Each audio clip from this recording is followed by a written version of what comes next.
नमस्कार दोस्तों, आप देख रहे हैं नॉलेज बस और आज के वीडियो में हम बात करेंगे Nainital bank PO exam analysis के बारे में। और यहाँ पे हम सभी शिफ्ट के एग्ज़ाम एनालिसिस के बारे में बात करेंगे। आज 6 दिसंबर है 2020 है और नैनीताल का सीधा मेंस का एग्ज़ाम हुआ, तो उसी के एग्ज़ाम एनालिसिस के बारे में हम बात करेंगे और जानने की कोशिश करेंगे कि गुड अटेम्प्ट क्या होगा, एक्सपेक्टेड कट से कितना जा सकता है, सभी कुछ को हम जानने की कोशिश करेंगे। तो सबसे पहले एग्जाम पैटर्न आप लोगों को पता ही है कि रीजनिंग 60 मार्क्स का क्वेश्चन पूछा गया, इंग्लिश 40 से, मैथ्स और जीके 50 नंबर के क्वेश्चन पूछे गए। यहाँ जीए पूछे जाते हैं, ठीक है। 200 नंबर का एग्जाम हुआ, कोई सेक्शनल कट ऑफ यहाँ नहीं था, 145 मिनट आपको टाइम मिला, तो ये आपको ध्यान देना है। अब यहाँ देखिए जो पीओ का लेवल है, तो पीओ का लेवल कैसा होगा, मॉडरेट लेवल होगा, ठीक है। पीओ का लेवल कैसा होगा, मॉडरेट लेवल होगा। और रीजनिंग और कंप्यूटर एक साथ दिया गया था, जिसमें कंप्यूटर के क्वेश्चन नहीं होते हैं। तो यहाँ पे देखिएगा पजल के क्वेश्चन कितने पूछे गए, पजल के क्वेश्चन यहाँ पे 35 क्वेश्चन पूछे गए। पजल और सिटिंग अरेंजमेंट से यहाँ पे देख सकते हैं क्या क्या पूछे गए, सिंगल लाइन, डबल। और मैं बता दूं कि ये क्लर्क का जिनका एग्जाम है उनके लिए बहुत इंपॉर्टेंट है, ठीक है। ऐसे एग्जाम में क्वेश्चन का लेवल बहुत आसान होता है, बहुत ज़्यादा हार्ड आपको देखने को नहीं मिलेगा, आसान सा लेवल देखने को मिलेगा और आप आसानी से यहाँ क्वेश्चन अटेम्प्ट कर सकते हैं, ठीक है। जिन्होंने आज एग्जाम दिया होगा वो मॉडरेट लेवल के क्वेश्चन को फेस करके आ रहे होंगे आज, ठीक है। यहाँ देखिए सिंगल लाइन का सिटिंग अरेंजमेंट देखने को मिला, उसके बाद डबल लाइन का भी मिल गया, पैरेलल लाइन का भी मिल गया आपको, सर्कुलर भी मिल गया और फ्लोर बेस्ड पजल भी मिल गया, फ्लोर बेस्ड पजल भी आपको देखने को मिल गया, ठीक है। तो पजल जो था वो 35 नंबर का सॉरी यहाँ 35 नंबर का पजल ही पूछ दिया गया। तो पजल का बहुत ज़्यादा इंपॉर्टेंट है अगर आपका क्लर्क का भी एग्जाम है नैनीताल बैंक का। तो सेलुलोज में 3 number, input output 5 number, old pattern में लेटर एंड नंबर वाला जैसे पैटर्न में पहले देखने को मिलता था, coding decoding 3 number, miscellaneous 4 number, total यहाँ 5 नंबर के क्वेश्चन देखने को मिले आपको, ठीक है। आगे देखिए इंग्लिश, देखिए इंग्लिश जो लैंग्वेज है वो 40 क्वेश्चन यहाँ पूछे गए।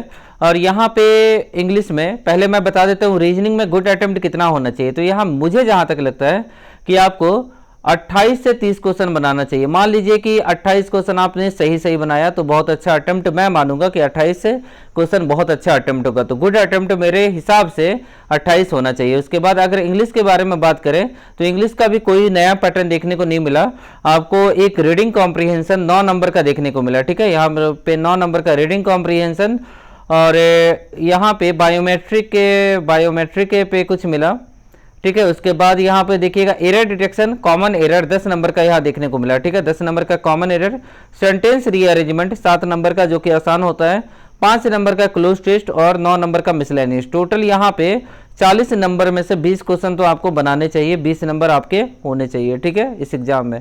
क्योंकि आप ला सकते हैं अगर आपने बैंकिंग अच्छे से तैयारी किया तो 20 आपके हाथ में है। मॉडरेट लेवल का क्वेश्चन था यहाँ पे।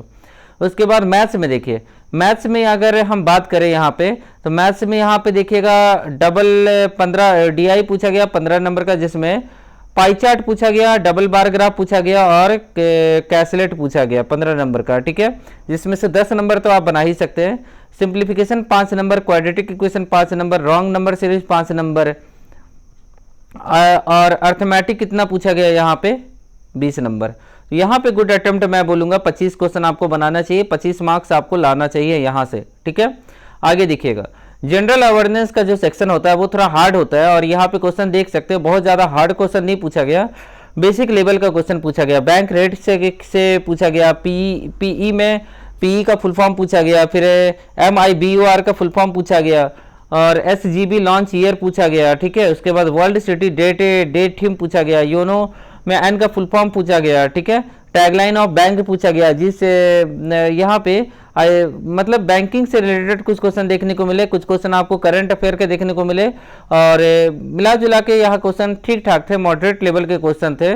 तो मुझे जहाँ तक लगता है कि 18 नंबर भी आप लेके आते हैं, 18 नंबर 20 नंबर आपको 50 क्वेश्चन है ना यहाँ पे, तो 50 में से कम 20 नंबर के लिए जाना चाहिए, ठीक है।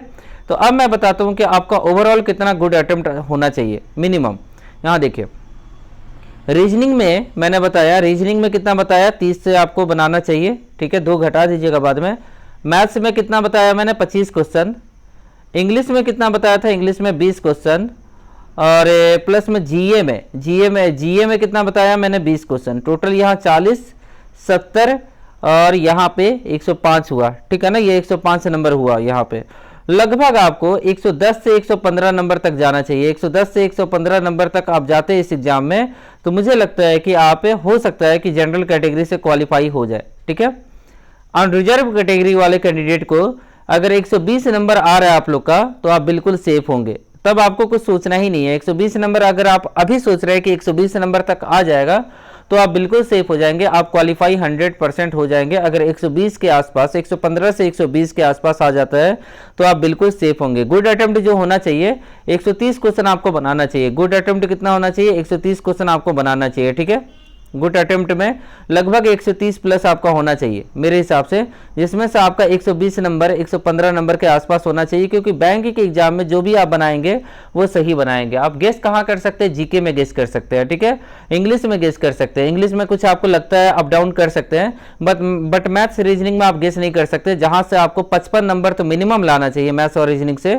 और वहाँ बाकी सेक्शन से आप 60 नंबर भी लेके आते हैं, तो आप कहीं ना कहीं सेफ स्कोर लेके जा रहे हैं। ठीक है ना, बाकी दो सेक्शन से आपको 60 के लिए जाना चाहिए। मतलब कुल मिला के मैथ्स रीजनिंग यहाँ पे देखिएगा, कुल मिला के मेरा कहने का मतलब है ना कि 120 क्वेश्चन आप अटेम्प्ट करते, 120 नंबर लेके आते हैं, तो आप सेफ होंगे, और अटेम्प्ट आपका 130 प्लस होना चाहिए। ठीक है, आप इस अटेम्प्ट को जैसे भी कीजिए, जैसे मान लीजिए जीए में आपने 35 क्वेश्चन बना दिया 50 में से। ठीक है, जीए में मान लीजिए कि आपने 35 क्वेश्चन बना दिया 50 में से। उसके बाद इंग्लिश में मान लीजिए, इंग्लिश में आपने बना दिया 30 से 50 क्वेश्चन है, तो यहाँ भी 35 क्वेश्चन बना दिया, आपको 35 ही क्वेश्चन लगा कि आपने सही बनाया, तो 70 क्वेश्चन यहाँ बन गया। मैथ्स रीजनिंग मैंने बताया कि मैथ्स रीजनिंग में बना दिया आपने 60 क्वेश्चन, तो 130 क्वेश्चन आपका इस तरह से अटेम्प्ट हो गया, तो 130 गुड अटेम्प्ट होगा। और जो कट ऑफ जा सकता है, मैक्सिमम कट ऑफ जा सकता है 120 नंबर जनरल कैटेगरी का, ईडब्ल्यूएस कैटेगरी का 118 के आसपास मुझे लगता है, 118 के आसपास ईडब्ल्यूएस कैटेगरी का जा सकता है। ओबीसी का भी 118 120 के आसपास जा सकता है, कट ऑफ है। उसके बाद अगर हम बात करें बाकी कैटेगरी का, तो एससी एसटी का जा सकता है 100, एसटी का जा सकता है 105 नंबर, और एसटी का जा सकता है 95 के आसपास। ठीक है, तो बहुत ज़्यादा हाई कट ऑफ आपको देखने को नहीं मिलेगा, क्योंकि पेपर यहाँ मॉडरेट होते हैं। और यहाँ पे अगर ये वीडियो आप लोग को अच्छा लगा हो, तो वीडियो को प्लीज़ लाइक करके चैनल को प्लीज़ सब्सक्राइब कीजिएगा। आशा करता हूँ कि आज का दिन आप लोग का काफ़ी अच्छा रहे। अगले वीडियो में फिर से मिलते हैं। Thank you.